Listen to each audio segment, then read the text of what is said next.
Labas rytas vėl, labas rytas pirmadienis ir mes tęsime mūsų rubriką Starfish Academy rytas.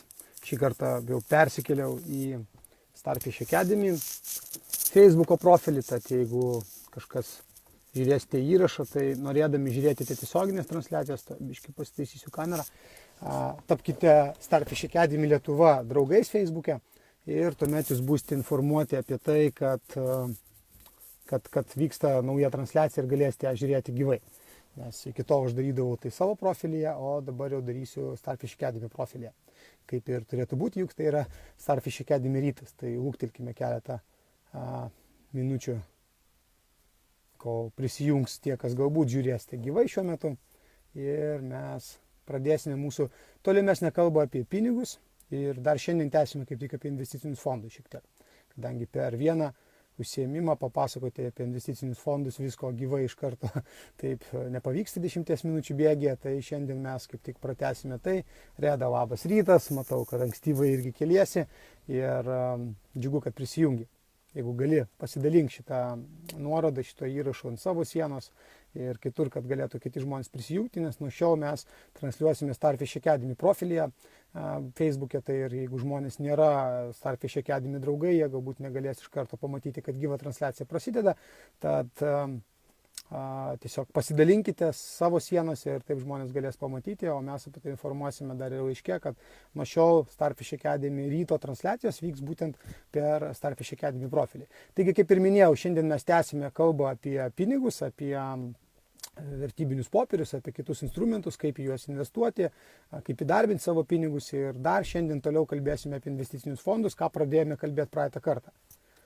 Tai prisimenam, kad praeitą kartą kaip tik kalbėjom apie tai, kokie tie investiciniai fondai yra, kad yra vertybiniai popierių, kaip ir rinkiniai, galima sakyti, fondai, kurie yra valdomi fondų valdytojų ir jie gali būti sudaryti iš vertybinių popierių, tokių kaip akcijos, gali būti obligacijos, gali būti mišrūs investiciniai fondai, tai yra investuojantis dalį pinigų į akcijas, dalį į obligacijas, gali būti taip pat pinigų rinkos fondai, kurie investuoja į valiutas ir jeigu iš esmės dar žiūrėt pagal strategijas, tai tie fondai gali būti skirstomi į irgi skirtingas grupės, tai yra fondai, kurie investuoja į akcijas, kurios yra augimo, tai yra kitaip tariant, turinčios potencialų augti, taip pat vertės ir pagal tai jų strategijos irgi skiriasi. Ir aš kalbėjau praeitą kartą apie tai, kad yra keletas parametrų, pagal kuriuos galima nesunkiai bent jau įsivertinti, kiek tie fondai turi potencialo išlaikyti tą savo augimo tempą tokį, kokį jie turėjo, bent jau didesnė tikimybė tokia yra.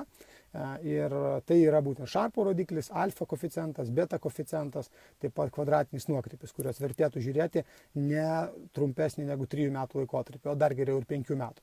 Ir mes taip pat kalbėjome apie didžiausius investicinių fondų trūkumus, jeigu tai yra ne indeksiniai fondai, o aktyviai valdomi investiciniai fondai, kad jų trūkumai yra pagrindiniai tai, kad jie turi pakankamai didelius mokesčius ir nepriklausomai nuo to, ar fondas yra gerai valdomas ar prastai, ar jisai turi blogus rezultatus, jūs vis tiek mokate tuos valdymo mokesčius ir taip pat dar ir mokesčius, kai bandote parduoti savo investicijas ir dėl to fondai visą laiką uždirba, jūs, kaip sakant, kaip pavyksta.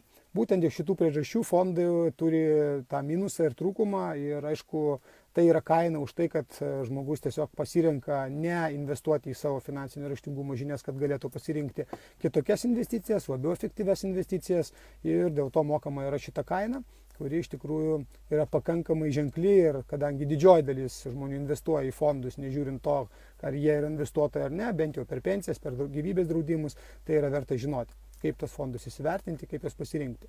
Kur galima rasti informaciją apie fondus, priminsiu, kad iš esmės bet kuris investicinis fondas turi savo valdytojų svetainę, kur apie kiekvieną fondą jūs galite pasiskaityti jo prospekte, ten yra parašyta ir strategija, ir mokesčiai, kurie yra mokami, ir vertybinių popierių, taip pat paketas, kuris įeina į tą investicinį fondą, tai yra iš ko susideda investicinis fondas. Šiandien dar šiek tiek pakalbėsime apie tai, kokiegi tie kriterijai yra, apie kuriuos aš minėjau, ir kaip juos tuomet įvertinti. Gerai, žinome Sharpo rodiklį, žinome alfa koeficientą, žinome beta koeficientą, kartais, kaip minėjau, ne taip lengva juos surasti, bet ką tuomet su jais daryti. Jeigu jūs pažiūrėsite į analizę šitų fondų ir pasidarysite, tarkim, analizę 5, 10, 20 fondų, aš suprantu, kad tai yra nemažas darbas, jeigu tokios informacijos nėra, bet jisai yra tikrai vertingas ir reikalingas. Jeigu jūs pasirinksite tos fondus, į kuriuos potencialiai galbūt norėtumėte investuoti ir surašysite visų jų štai šituos koeficientus, jūs galite iš tenais pamatyti pakankamai įdomų vaizdą. Tai jūs galite išrūšiuoti tos fondus pagal alfa koeficientą nuo aukščiausio iki žemiausio, taip pat pagal beta koeficientą nuo aukščiausio iki žemiausio, pagal Sharpo rodiklį nuo aukščiausio iki žemiausio ir atitinkamai suteikti jiems tam tikrus įvertinimus. Lygiai taip pat daro Morningstar tokia svetainė yra. Morningstar yra fondų, investicinių fondų, kaip ir galima sakyti, tokia informacinė svetainė, kurioje jūs galite rasti įvertinimus fondų 5 žvaigždučių sistemoje. Tai yra kaip konjakas, galima sakyti, geras vertinamas nuo vieneto iki 5. Labas, Ingrida, labas, taip. Ja, šiek tiek kalbame apie pinigus šiandien, taip? Taigi, kaip minėjau, jeigu kažką manote, kad ta informacija gali būti naudinga, tiesiog pasidalinkite šituo video ir galbūt jie galės prisijungti dar prie gyvos transliacijos, o galbūt galės pasižiūrėti įrašą. Ir taip pat komentaruose visą laiką kviečiu komentuoti, kas jums buvo naudinga ir, aišku, kokie klausimai kilo, ką norėtumėte, kad aptartume kitame video. Taigi, tie parametrai, jūs juos išskirstote į 5 grupės. Panašiai kaip, jeigu mokykloje atsimenate, kažkas matematikoje geri buvote, buvo toksai Gauso pasiskirstimo dėsnis vadinamas. Tai yra tokia varpo forma. Ir sakė, kad didžioji dalis pažymių visų ir panašiai yra per vidurį dėl to, kad toks yra normalinis pasiskirstimas. Ir geriausių arba labai blogų visą laiką yra mažiausiai. Tai tokių pačių principų jūs ir išskirstote juos. Tai yra 10% geriausių jūs duodate 5, 10% blogiausių jūs duodate 1 arba 1 žvaigždutę, tada atitinkamai 22,5% antrų pagal gerumą duodate 4 žvaigždutės, 22,5% antrų pagal blogumą duodate 2 žvaigždutės ir atitinkamai viskam, kam lieka, duodate 3 žvaigždutės pagal kiekvieną iš šitų parametrų. Tuomet jūs gausite tokią seką, kad bus fondas, tarkime, pas kurį Sharpo rodiklis yra 5 žvaigždutės, alfa koeficientas yra, tarkim, 3 žvaigždutės, beta koeficientas, sakykime, yra 4 žvaigždutės. Atitinkamai jisai turi 5 plus 4 plus 3, 12 žvaigždučių. Ir pagal visą šitą, sakykime, žvaigždučių sumą jūs vėlgi galite tuo pačiu principu suskirstyti fondus į čempionus ir į tokius visiškai pralaimėtojus turinčius mažiausiai žvaigždučių. Tie fondai, kurie surinko geriausią kiekį žvaigždučių, yra kaip tik tie, kuriuos jums verta būtų investuoti. Detaliai apie tai su pavyzdžiais, su konkrečiais fondais mes kaip tik kalbame kapitalo kūrimo paslapčių kurse, kurį galite įsigyti kapitalopaslaptis.lt svetainėje. Tenais detaliai ir apie fondų strategijas, ir apie štai šitos parametrus, bei kitus investicinius instrumentus, tokius kaip vertybiniai popieriai, irgi mes kalbame jau su konkrečiais pavyzdžiais, su konkrečiom strategijom. Taigi tie parametrai gali jums padėti kaip minimum bent jau įsivertinti fondus, kuriuos jūs pasirinkote kaip gyvybės draudimą arba kaip pensijų kaupimą, na ir aišku fondus, į kuriuos jau norite investuoti atskirai kaip instrumentą. Beje, Lietuvos banko svetainėje dar taip pat galite rasti įdomią informaciją apie pensijų fondus, kur yra skelbiami lygiai taip pat jų rodikliai ir pagal tai galite atsirinkti, kurie iš jų yra efektyviai valdomi, kuriuos vertėtų galbūt pakeisti. Taigi, tiek apie fondų pačių pasirinkimą, apie tuos rodiklius, kaip ir minėjau, norėdami giliau pasidomėti, tuo galite pasižiūrėti kursą kapitalopaslaptis.lt. O lygiai taip pat dar galėtų pakalbėti apie tai, kokiegi tie fondai apskritai yra dar kitokie.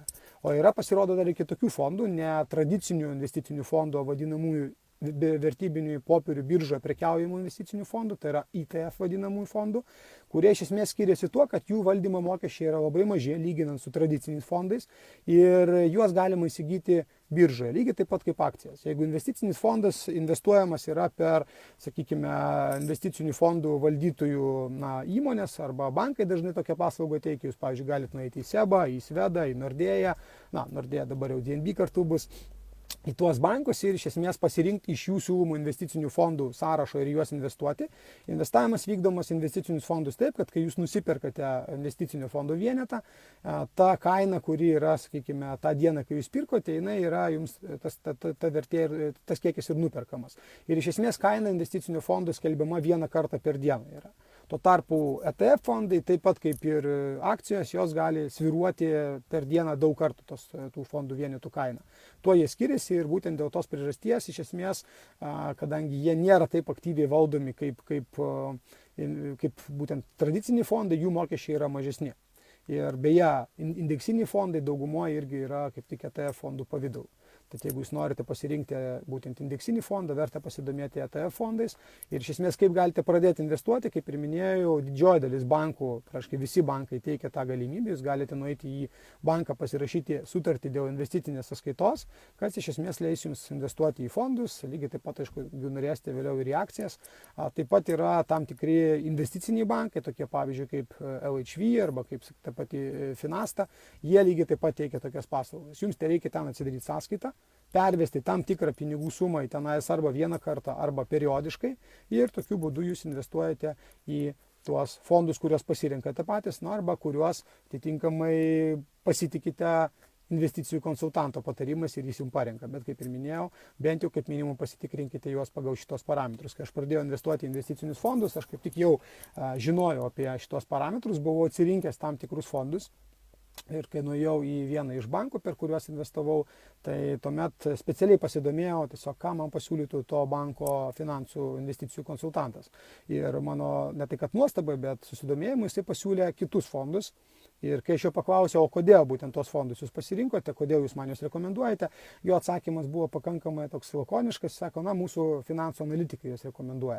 Bet kodėl būtent juos rekomenduoja, atsakyti jisai man negalėjo. Ir kai aš pasižiūrėjau tos fondus būtent pagal šitos parametrus, tai yra Šarpo rodiklis, alfa koeficientą, beta koeficientą, pasižiūrėjau jų, palyginau su tais, kuriuos aš buvau pasirinkęs, na, man jie pasirodė dėja ne tie fondai, kuriuos aš norėčiau tuo metu investuoti, o tie fondai, kuriuos aš investavau, na, buvo, sakykime, patrauklesni pagal tos parametrus. Ir aš investavau būtent į tos fondus. Po kokių gerų metų, gal netgi mažiau, kaip tik tie fondai buvo kaip tik tapę tais, kuriuos pradėjo rekomenduoti bankų analitikai. Tai aš nesakau, kad aš gal esu kažkoks finansų guru ar panašiai, bet tiesiog tie parametrai, apie kuriuos aš minėjau, jie leidžia jums atrasti fondus, kurie kartais nėra pastebimi netgi bankų analitikų, bet jie taps pastebimi po keleto laiko.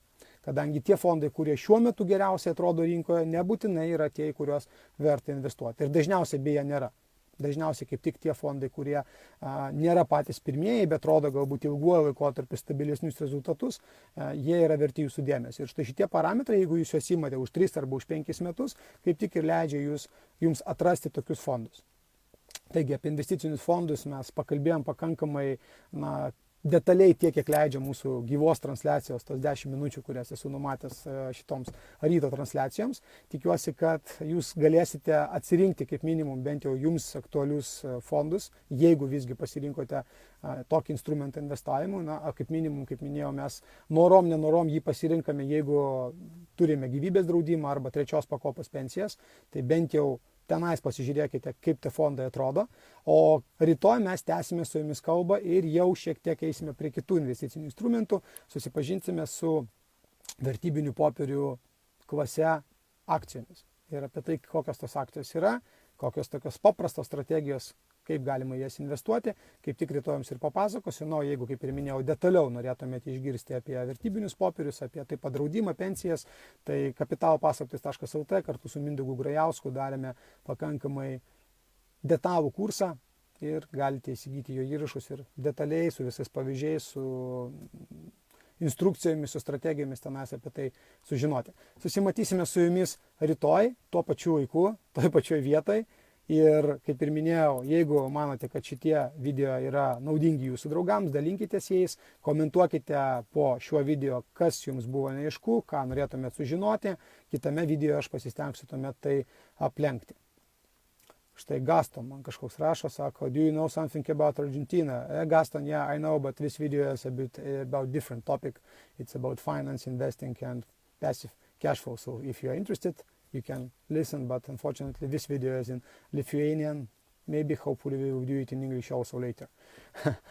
Tai ką, džiugu, kad jungiatės, džiugu, kad žiūrite ir susitiksime su jumis rytoj, tuo pačiu metu, vertybiniai popieriai ir akcijos rytoj laukia jūsų, o toliau mes kalbėsime apie kitas investavimo klasės ir tos klasės galbūt bus jums įdomesnės negu vertybiniai popieriai, nes, kaip ir minėjau, ne visi vienodai pasirinkami, ne visiems vienodai tinka vienodos investicinės priemonės ir būtent dėl to Starfish Academy mes stengiamės žmonėms parodyti visumą tų investavimo priemonių.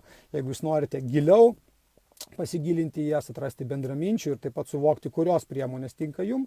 Pasidomėkite mūsų gyvais mokymais Starfish Academy, starfish.academy ir _LT lietuvių kalba.